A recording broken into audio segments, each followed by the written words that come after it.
Hello everyone, this is Anitha Sakthi. இது வேடிக்கையான குடும்பம் எபிசோட் நம்பர் 9. வாங்க இன்னைக்கான எபிசோட்குள்ளே போய் எப்படி இருக்குன்னு தெரிஞ்சுக்கலாம். நம்ம குண்டு பேத்தி டயர்டாகி தூங்கிட்டு இருப்பா. அப்போ அவங்களோட அம்மா வந்து, என்னடி இங்கே தூங்கிட்டு இருக்க, என்னாச்சு உனக்கு அப்படின்னு சொல்லி கேட்க, போமா டெலிவரி பண்ணி பண்ணி நான் ரொம்ப டயர்ட் ஆகிட்டேன், மெசேஜ் அதான் இங்கே படுத்துட்டேன். என்ன டெலிவரி பண்ண? சரி, உனக்கு இதெல்லாம் எங்கேருந்து கிடச்சிது? பார்க்கவே ரொம்ப அழகாக இருக்குது, ரொம்ப எக்ஸ்பென்சிவ்டி. ஆ, இதெல்லாம் வந்து சூஷியோடது, பாட்டிக்கிட்ட திரும்ப கொடுக்க சொல்லிட்டா. என்னடி சொல்கிற? இதுதான் நடந்துச்சு. ஓ, உங்களை பாட்டி வர சொன்னாங்க. எதுக்கு பாட்டி இவ்வளோ கூப்பிட்டாங்க? இவங்க தான் ஏதோ தப்பு தப்பாக சொல்லிட்டாங்கன்னு சூஷி வந்து கம்ப்ளைண்ட் பண்ணிட்டு இருக்காங்க. அதை விசாரிக்க கூப்பிட்டுருக்காங்க. ஐயோ, என்னடி? இல்லை என்னால் வர முடியாது, நான் கொஞ்சம் டயர்டாக இருக்குன்னு சொல்லிவிடு. இல்லை, வந்தே ஆகணும். அம்மா கூப்பிடுறாம்மா பாட்டி, நான் மாட்டிப்பேன். ஐயோ, இதில் என்ன சேர்க்காத, எனக்கு எதுவும் தெரியாது. பாட்டி கூட்டா போயிட்டு வந்துரு மா. நான் எதுக்கு அத்தை உங்களை பற்றியெல்லாம் இப்படி சொல்ல போகிறேன்? ஐயோ, தொண்டை முத்திருச்சு போலையே. வா வா, இவன் என்னை பற்றி என்னெல்லாம் சொன்னான்? அது வந்து சொல்லு. நீ பயப்படுறியா? நான் இருக்கேன், சொல்லு. அது வந்து மறந்துட்டேன், ரொம்ப நேரம் ஆச்சுல. நீ யாருக்காகவும் பயப்படாத, சொல்லு. இவ என்ன சொன்னாலும் அத்தனையும் சொல்லு, இவ சொல்லியிருப்பா. அது வந்து பாட்டி, நான் கொஞ்சம் தூங்கி எழுந்தேன்னா எல்லாம் ஞாபகம் வந்துடும்னு நினைக்கிறேன். ஏன் ஏன் இன்னும் என்ன போய் சொல்லலான்னு நினைக்கிறியா? உண்மையை சொல்லு. நான் இவங்களை பற்றி என்னெல்லாம் சொன்னேன், சொல்லு சொல்லு அப்படின்னு சொல்லி மாறி மாறி கேட்க, அதுவும் இல்லாமல் நான் கொடுத்த கிஃப்டெல்லாம் திருப்பி கொடுக்க சொல்லிட்டால இவ, அதையும் சேர்த்து சொல்லு. ஐயோ, மாட்டிக்கிட்டு போல. நீங்கள்லாம் என்ன பேசிக்கிட்டீங்களோ, என்ன உங்களுக்கு தெரிஞ்சதோ அதான் உண்மை. பாட்டி, இவ பேசுறது எதுவும் சரின்னு படலை. இவ நிறைய ஷாப்பிங் பண்ணியிருக்கான் ரீசெண்ட் டைமில்.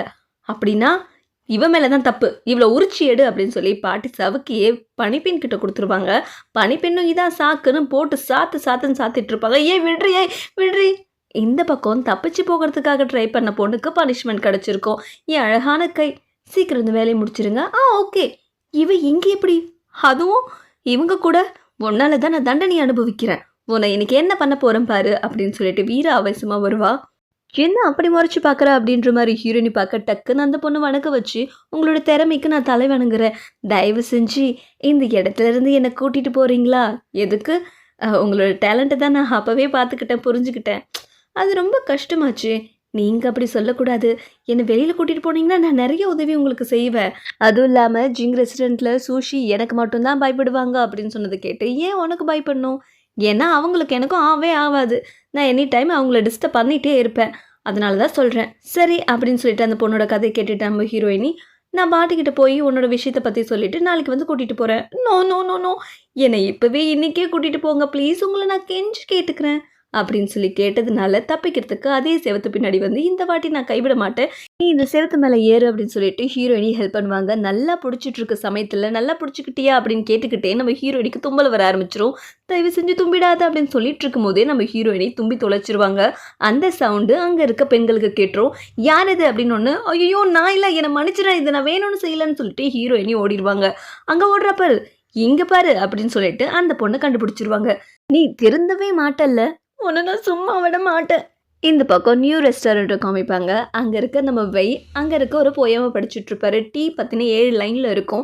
அதை படிச்சுட்டு இருக்கும் போது அதை பற்றியெல்லாம் எனக்கு தெரியும் அப்படின்னு சொல்லிட்டு ஒவ்வொரு லைனுக்கும் ஒவ்வொரு அர்த்தத்தை இவர் சொல்லிட்டு இருக்கிறத கேட்டு, பரவாயில்லையே இவன் அப்படியே சொல்கிறானே அப்படின்னு சொல்லி அதை லைன் பை லைன் பார்த்துட்டு, இதெல்லாம் எனக்கு ஜுஜிபி மேட்ரு, சீக்கிரமே நான் மண்பாடம் பண்ணிடுவேன். கிழிச்ச இந்த ரெஸ்டாரண்ட் வேலை செய்கிற மாதிரியா இருக்கே, இந்த இடத்த க்ளீனாக வச்சுருக்கேன், முதல்ல உன் அழுக்க முட்டை ட்ரெஸ்ஸை பாரு, இப்படியா இருப்ப? பின்ன இதெல்லாம் நீயே ஆர்கனைஸ் பண்ணுற, நான் தானே பண்ணுறேன், அதனால இப்படி தான் இருப்பேன். உன் வேலை என்னவோ அதை மட்டும் பாரு. டீ போட தெரிஞ்சுக்கிட்டா மட்டும் பிஸ்னஸை முன்னேற்றலான்னு நினைக்கிற உங்கள் குருட்டு மனசை நினச்சாதான் எனக்கு சிரிப்பாக வருது அப்படின்னு சொல்லிட்டு போகும்போதே அவர் ஸ்லிப் ஆகி கீழே விழுந்து அவரோட காஸ்ட்லியான கப்பு உடஞ்சி போயிடும்.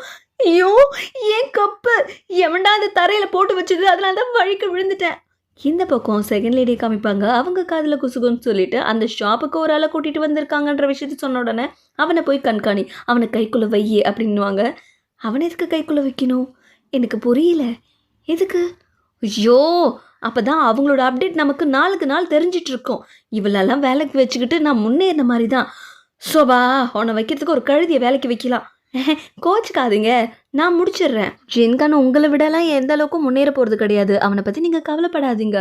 கண்டிப்பாக அவனை எந்த வழியாச்சும் போய் நான் தடுத்து நிறுத்திடுவேன். நல்லா நிறுத்தினப்போ இந்த பக்கம் பாட்டிக்கிட்ட நம்ம ஹீரோயினி அந்த பொண்ணை பற்றி சொல்லிட்டு இருப்பா. அந்த பொண்ணோட பேரு ஜிங்வெய். அந்த வீட்ல எல்லா பொண்ணுங்களுக்கும் கொடுமை நடக்குது. எப்படியாச்சும் வெளியில கூட்டிட்டு வந்துடணும்னு பேசிட்டு இருக்கும்போதே, நம்ம பாட்டி "அப்படியா?" அப்படின்னு சொல்லி கேட்டுட்டு இருப்பாங்க. அந்த சமயம் பார்த்து கூடைய வாரிட்டு வர மாரி ஜிங்வெய வாரிட்டு வருவாங்க. "ஐயய்யோ! என் பேத்திக்கு என்ன ஆச்சு?" அந்த நிதானம் இல்லாத நிலையிலயும் அந்த பொண்ணு "சிக்ஷி" அப்படின்னு சொல்ல, "இவள உனக்கு முன்னாடியே தெரியுமா? அது வந்து" அப்படின்னு சொல்றதுக்குள்ளேயே அந்த பொண்ணும் மயங்கிடுவா. நல்ல வேளை அதுக்கப்புறம் எதுவும் சொல்லல. "இவள கூட்டிட்டு போய் ரெஸ்ட் எடுக்க வைங்க" அப்படின்னு சொல்லிடுவாங்க. இந்த லேடி புலம்பிட்டே வேலை செஞ்சுட்டு இருப்பா. "இதெல்லாம் என் வேலையா என்ன? நான் உதவி செய்யட்டுமா?" "ஏன்? நான் முடிச்சதுக்கப்புறம் கேட்க வேண்டியதானே? இதெல்லாம் உன்னோட வேலை தானே?" என்ன பண்ணுறது? நேரம் சரியில்லைன்னா எல்லாம் இப்படித்தான் நடக்கும். அப்பயும் அந்த பொண்ணு தூக்கத்துல "சிக்ஸி சிக்ஸின்னு" சொல்றத கேட்டு இந்த பொண்ணு டென்ஷன் ஆயிடுவா. எதுக்கு இவ இந்த வீட்டுக்குள்ள வந்ததுலேருந்து சிக்ஸி பேரையே சொல்லிட்டு இருக்கா? ஒருவேளை அவங்க ஃப்ரெண்ட்ஸா இருந்திருக்கலாம். இருக்கலாம். 2 பேரும் ஒரே வீட்ல தானே இருந்தாங்க. இவளுக்கு எதுக்கு நான் வேலை செய்யணும்? சிக்ஸி. ம். வாய மூடு, மூடு, மூடு. இப்படியெல்லாம் பண்ணாதீங்க. இந்த வீட்டு பேத்தி. யாராச்சும் பார்த்தா பிரச்சனையாயிடும். யார் பார்த்து பிரச்சனையாக்க போகுது? அம் நான் பண்ணுறது தான் யாருமே பார்க்கலல்ல. ஸோ பிரச்சனையெல்லாம் ஆகாது. நீ யார்கிட்டயும் சொல்லாம இருந்தா போதும். ஐயய்யோ! இவ பார்த்துட்டே தான் இருக்கா. சிக்ஷி. ஒன்றுண்ணா எனக்கு புரியுது. நான் போய் அவளை கூட்டிகிட்டு வர சொல்கிறேன். நீங்கள் 2 பேரும் ஃப்ரெண்ட்ஸுன்னு நினைக்கிறேன். அவ என் எனிமி. எனிமியா? என்ன சொல்ல வரா இவ? ஐயோ! அதுக்குள்ளே வாங்கிட்டாளே. சரி வா போகலாம் அப்படின்னு சொல்லிட்டு அந்த லேடி அங்கேருந்து கிளம்பிடுவாங்க. இவங்களை தனியாக விட்டுட்டு. அதுக்கப்புறம் ரெஸ்டாரண்ட்டுக்கு டீ மாஸ்டர் பேரம் பேசுறதுக்காக செகண்ட் லேடியோட அசிஸ்டன்ட் வர சொல்லியிருப்பாங்க. என்னை யார் வர சொன்னதுன்னு கேட்க எனக்கு தெரியாதுன்னு சொல்லிட்டு இருக்கும்போது அந்த லேடி வந்து இவரை பார்த்து ஷாக் ஆகி, "அன்றைக்கி நீ தானே என்ன அம்மான்னு சொன்ன?" ஐயோ! இவளா? இல்ல அது நான் இல்ல. உடனே 2 பேரும் ரஜினிகாந்த், நீலாம்பரி மாதிரி ஸ்டைலா உட்காந்து, "சொல்லு, என்னை எதுக்கு வர சொன்ன? நீ எப்பேற்பட்டவன்? உன்னை பற்றி எல்லாத்தையும் நீ விசாரிச்சுட்ட. என்ன ஏமாற்ற முடியாது. எனக்கு ஒன்றால் ஒரு காரியம் ஆகணும். செய்ய மாட்டேன்னு சொன்னால் கவர்மெண்ட்டில் உன்னை பற்றி போட்டு கொடுத்துருவேன்." No no no no no, அந்த மாதிரி மட்டும் எதுவும் பண்ணிடாதீங்க. உங்களுக்கு என்னால் என்ன உதவி ஆகணும்? நீ நிறைய திருட்டு வேலை பண்ணியிருக்கேன்னு தெரியும். எனக்கு ஸ்பையா இருக்கணும். ஸ்பையா? நானா? யாருக்கு? ஜிங்காங் குரூப்புக்கு. ஐயய்ய! அவங்க கிட்ட அப்படி என்னதான் இருக்கு? அத பத்தியெல்லாம் உனக்கு தேவையில்ல. எங்களுக்கு ஸ்பையா இருந்து அவங்க என்ன பண்றாங்கன்றத நீ சொல்லணும். ஐயோ! நீங்க நெனைக்கிற மாரி அந்த குரூப் ஒண்ணும் அந்த அளவுக்கு ஒர்த்தே இல்ல.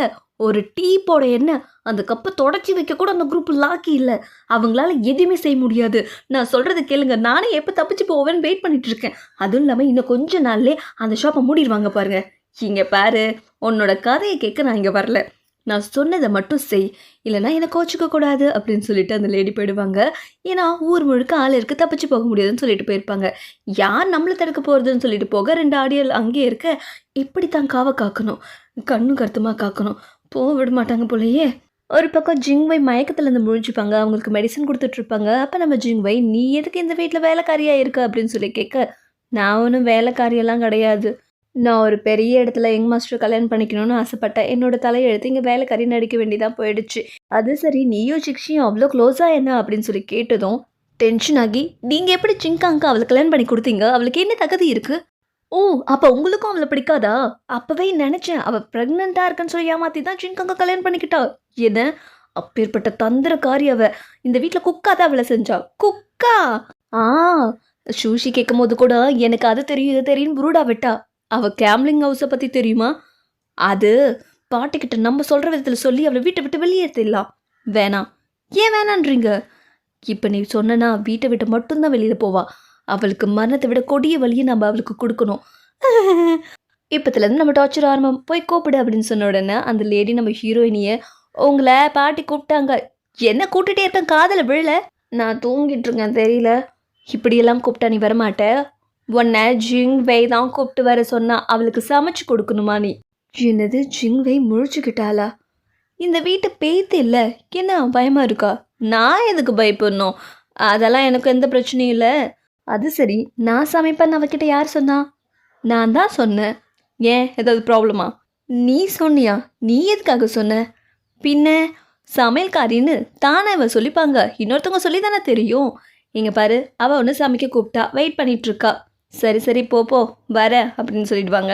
ஆ சொல்றது சொல்லிட்டேன். இதுக்கப்புறம் எனக்கு என்ன வேலைன்னு சொல்லிட்டு அந்த பொண்ணு போயிடுவா. அதுக்கப்புறம் டீ மாஸ்டர் காமிப்பாங்க. வந்த அலுப்புல டீ குடிக்கலான்னு பார்த்தா, அத துப்பிட்டு, "எவன்டா டீ கிளாஸ்ல ஒயின ஊத்தி குடிச்சவன்? அறிவே இல்லையா?" அப்படின்னு சொல்லி பார்த்தா, அங்க இருக்க ஒவ்வொரு கப்பும் கிளீனா இல்லாம ரொம்ப அழுக்கா இருக்கும். நூடுல்ஸ் தின்னு வச்சிருப்பாங்க. ஐய்யய்யோ! இது என்ன ஷாப்பா? இல்ல குப்பமேடா? இதுல எப்படி கஸ்டமர் வருவாங்க? முதல்ல என் மைண்ட ரிலாக்ஸ் ஆகணும். ஐயய்யோ! என்னால உட்கார முடியலையே அப்படின்னு சொல்லிட்டு, அந்த டீ கப்பெல்லாம் அவரே கிளீன் பண்ணி தொடச்சிர்றேன் பாரு அப்படின்னு சொல்லி அந்த இடத்தெல்லாம் கிளீன் பண்ண ஆரம்பிப்பாரு.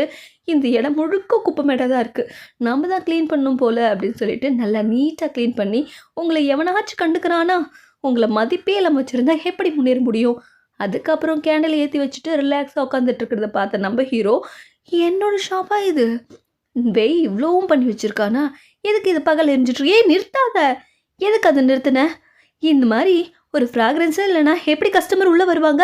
ஆ என்ன இடம் இது? இப்படி இருந்தா பிசினஸ் எப்படி ஓடும்? ஓ! இது ஒண்ணு இருக்கா? உன்ன விட உன் ஷாப் எப்படி இருக்குன்னு இப்ப பாரு. இதெல்லாம் கூவையினால தானே. ஐயோ! கூவை, கூவை. அவன் கிடக்குறான். ஆக்கங்கட்ட கூவை. ஒரு டேபிள கிளீனா வச்சிருக்க முடியுதா அந்த தண்டத்தினால அப்படின்னு சொன்னோனே, ஹீரோ தொட்டு பார்த்துட்டு, இது கிளீனா தானே இருக்கு. ஏன்யா இருக்காது? நான் தான் கிளீன் பண்ணேன். இளிச்சவாயன் நான் தான் கிளீன் பண்ணேன். ஓ! இதுக்கு தான் நான் அவன வச்சேன். ரொம்ப நன்றி. உன் நன்றிய தூக்கி குப்பையில போடு. இப்ப எதுக்கு நீ கோவப்படுற? உங்களெல்லாம் பார்க்க எனக்கு பிபி ஏறுது. முதல்ல இங்கிருந்து வெளியில போ. சரி நான் போறேன். உனக்காக ரைஸ் கேக் சூப் கொண்டு வந்திருக்கேன். குடிச்சிரு. பாய் அப்படின்னு சொல்லிட்டு ஹீரோ கிளம்பிடுவாரு. அட்லீஸ்ட் இதையாச்சும் கொண்டு வந்தானே அப்படின்னு சொல்லி திறந்து பார்க்கும்போது, அதில ஸ்பூன் இருக்காது. ஐயோ! ஒரு ஸ்பூன் எடுத்துட்டு வரணுன்றது கூட இவனுக்கு தெரியலையே! இவன்லாம் முதலாளி அப்படின்னு சொல்லி ஸ்பூன தேட போனா, அந்த ஸ்பூன்ல சாப்பிட்டு முடிச்சு கழுவாத அழுக்கு இருக்கும். இத பார்த்த உடனே அவருக்கு வாமிட் கொமட்டிக்கிட்டு, "அடேய்! அனிமல் மிருகன்டா நீ! தின்னா ஒரு ஸ்பூன கூட கழுவணுன்றது கூட தெரியல" அப்படின்னு சொல்லிட்டு கழுவ போவாரு. அந்த நேரம் பார்த்து வர, "வாவ்! இது நம்ம ரெஸ்டாரண்ட்டா இது? ரொம்ப கிளீனா இருக்கே! ஆஹா! இது யார் கொண்டு வந்து வச்சிருப்பா? கண்டிப்பா என் அக்கா புருஷனா தான் இருக்கும். நான் ரொம்ப உழைக்கிறேன்ல."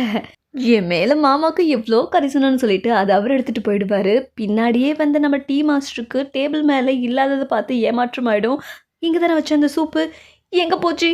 இத குடிக்க கூட எனக்கு அதிர்ஷ்டம் இல்லடா. போங்கடா" அப்படின்னு சொல்லி கத்துவாரு. அதோட முடியுது. நெக்ஸ்ட்டு.